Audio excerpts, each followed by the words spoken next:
देशातल्या कुठल्याही रस्त्यावर किंवा प्रामुख्याने तुम्ही महाराष्ट्रामध्ये बघा, कुठल्याही रस्त्यावरून तुम्ही जर वाहनाने प्रवास करत असाल तर तुम्हाला वाहतूक पोलीस हे कोपऱ्यात कुठेतरी उभे असलेले दिसतील।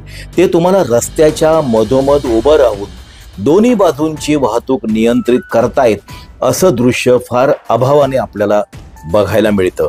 हे कोपऱ्यामध्ये यासाठी लपलेले असतात कारण ते वाट बघत असतात की कोणी कुठे चुकतं का आणि त्याला दंड आकारता येतो का आणि अधिकृतपणे दंड न आकारता मांडवली करता येतं का, याच्यावरती सगळा वाहतूक पोलिसांचा जोर असतो। त्यांचं सगळं लक्ष यावरच केंद्रित असतं आणि ह्या भागात अमुक वेळेला दर दिवशी वाहतूक कोंडी होत असते, तर ती टाळता येईल का, त्यासाठी काय उपाययोजना करता येतील याकडे मात्र ह्या वाहतूक पोलिसांचं लक्ष नसतं। कर्तव्याशी जी बेईमानी आहे पोलिसांची, त्याच्यातूनच एखादा दहशतवादी हा सहज त्या रस्त्यांवरून निघून जाऊ शकतो कारण यंत्रणांचं त्याच्यावरती लक्ष नाहीये।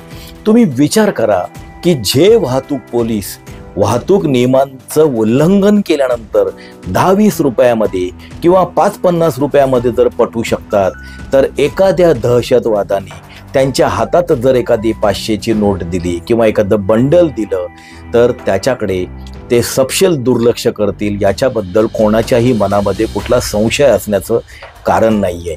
भ्रष्टाचार हा दहशतवादाला कसा पूरक आहे, दहशतवाद पोसणारा आहे, त्याचं हे एक उदाहरण।